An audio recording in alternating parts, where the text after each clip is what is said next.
This is another video from last night's preseason game, Toronto versus Ottawa.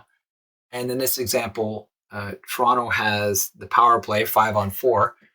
And the reason why I wanted to share this one and talk to it is because there are a lot of elements that I noticed in this sequence that I thought apply nicely to some of the things that we talked about, either at our preseason camp or in our recent in practices where we worked on our power play and PK, and also any whiteboard stuff that we've done so far, or just general conversation. So in this one, you're going to see a quick breakout, quick speed through the neutral zone, entry, busting through that blue line, the offensive zone blue line, slowing down and delaying slightly to create time and space, a little bit of a drop or a give and go type pass, and then setting up that 1-3-1.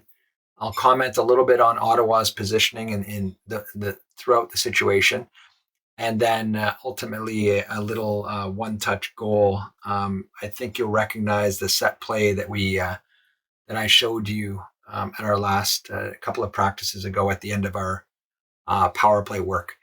I think you'll recognize it. It's something we can certainly strive for. It's part of the reason why I showed it, but I wanted to help the team understand the purpose behind some of the positioning and movement that we're doing. So I'll advance the video here and we'll see the quick exit out of the zone. And just to complete the knowledge gap as far as, how the pros do it versus how we're doing it. And I know sometimes I compare us to the pros. Very often now you'll see the pros, they do that swing in the neutral zone, in the defensive zone.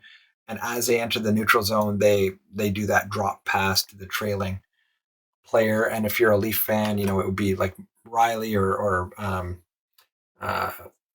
Marner exiting the zone and then turns and drops it back for Matthews, for example. And the reason they're doing that, sort of the same thing that's happening here, is that speed is creating the pressure, and they're pushing back, in this case, the Ottawa players, the defenders, and then passing that back to give themselves the time and space, particularly the space, to then fly through the neutral zone, gain the offensive zone, slow it up, let everybody set up in the 1-3-1, and then start their, moving around of the puck. In this case, they don't do that, but they are with speed coming right through the neutral zone, nice and aggressive. Certainly something we can do. We also practice with the, passing the puck up to those forwards that are high up. Same idea. The same reason why we're doing that is pushing the defensive players back to the blue line, which is also what this guy is doing here by being high up in the neutral zone. The outside forwards or outside players are an option here for a pass. So being far out to the wall is good. It allows that option to be available to the puck carrier. The puck carrier continues, gains the zone, gains the line, and here I'm going to comment on the Ottawa players. So I do like the positioning. They're standing up together, and they're giving an example here of what we talk about. By the time the puck carrier hits that blue line, we want our defenders to be within a stick length. And here, Ottawa has pretty much done that. Obviously, on a PK, they don't want to be too aggressive.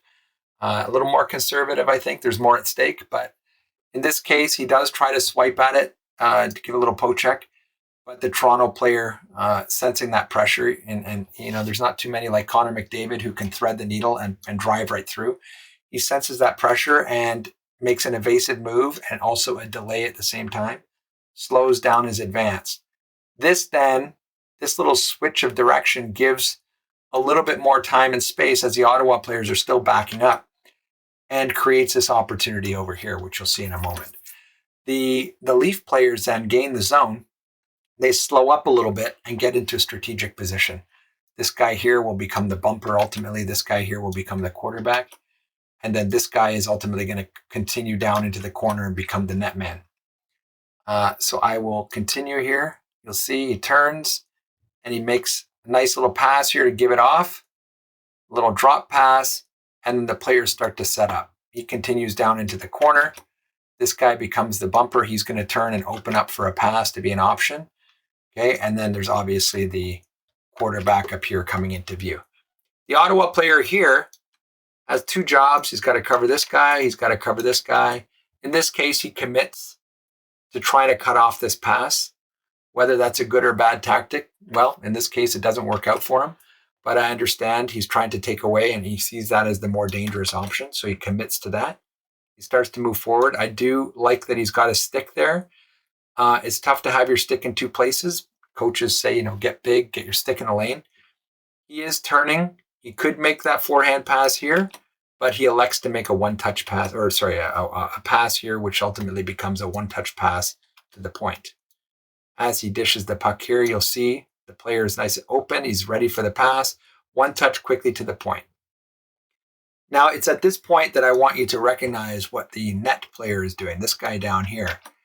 He continued. After he passed the puck off here, he's continuing down to the corner. Ultimately, we want him to be here, or we want him to be in front of the net. In this case, he recognizes the pass was made here, and now the pass is a one-touch to the point. So without losing any momentum, he continues right here to get in front of the net. He needs to be he needs to obviously be a net presence, but either to be a screen and or a tip or a rebound, whatever he's looking for there. And as the one touch happens there, he gets himself right in position perfectly in front of the net. Now, the puck has been reset. You'll hear me yelling, or the other coaches yelling, reset. Okay, so we reset it back to the point. Now we've got some options. This guy is going to come out here. This guy is already in position wide over here. And so we've got this option here. We've got this option here. We've got this option here. In any case, depending on how we move this guy could be moving back and forth, skating back and forth. This guy could be skating in this position here and here and here, kind of in this area. Same with this guy up here, down here. Gives you a little bit of the movement, right? So these guys could be going here and here, kind of like this. This guy is in front of the net. This guy is down below the net. If the puck comes over on this side, this guy's over to the far side. This guy's going to go over onto this side, depending on where he needs to be, right? So let's get rid of all these arrows again. Okay, so this guy is looking. Where's he going to go? He's going to go this way. And the Ottawa player has to figure out, well, where am I best, used here? So he's going to keep himself in the middle. He wants to take away that shot. Okay, he wants to force the pass here or here. And ultimately, the Leaf player does make the pass here. The bumper exposes himself here to be now, again, an option here. And right away, more importantly, look where the net player goes. The net player recognizes that he's not in a useful spot there, but they've also practiced this set play. So he's now going to go down into the corner. And at the same time, you'll notice the quarterback is still here as an option. This far side weak side guy is going to be right here. And I'm going to use this opportunity to do a little definition reminder here. So as we're moving down the wall, right, and for anybody who's on the PK, a reminder about what the seams are. The seams are the lines or the boundaries between the three lanes. We've got that left lane, we've got the right lane, and we've got the center lane, right? So depending on your perspective, but it doesn't matter. The same point is true. The orange lines here, and when you're on the PK, obviously you're trying to prevent a goal, right? You're trying to prevent a goal, but you're trying to ultimately also trying to prevent that pass across the seam. This guy could skate down here and become a backdoor guy. The bumper could move back a bit. The net guy could move back a bit. And then you're trying to prevent that pass across the seam. And the biggest reason is because that goalie has to move and change his attention from one side of the ice to another. If you watch Steven Stamkos, if you watch Austin Matthews, if you watch Ovechkin, these guys made a career out of that one-timer. And we're really trying to, at this level, obviously one-timers aren't a huge thing, but the point is we're really trying to prevent that kind of action across the seam like that.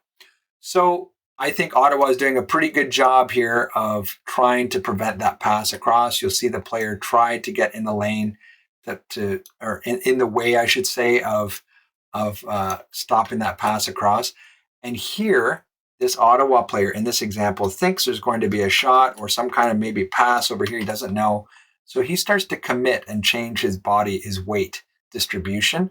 And as soon as the Toronto player sees that, he sees this opportunity here down low. And if the bumper turns fast enough, you're going to end up with a little tic-tac-toe play here, the same one that I was showing you in the last couple of practices. So he does here a quick one-touch, bam, bam, and it's in the back of the net, just like that, right? So just one time, I'll show you again here, bam, bam, bam, right? So that's a set play. He gets into position quickly, and it's just right there. They know, and it helps that this guy's a left shot with the puck coming from the left side. And just very quickly to go through this sequence again. We enter the zone, quick turn to delay, drop off the puck. He continues down to the corner. The bumper sets up, one-touch pass to the quarterback, back to the side, come down the wall a little bit. The net guy goes down to the corner to the bumper, boom, right in the net. Now that's a very quick sequence. There's obviously cases where that puck would be back and forth. The puck could have gone back to back to the point, could have gone here and then back to here, then back to here again, maybe down to there, back up to here. This guy could have gone down while this guy goes over to here, right? And then, same thing. The puck could get moved around. If this guy skates the puck this way, maybe this guy skates and takes his spot. We saw a little bit of that in the practice, some of the players moving around a little bit. But ultimately, you get it set up, right? Get it to the outside. Everybody's moving around nicely. Bam, bam, it's in the net. I thought you'd appreciate that example.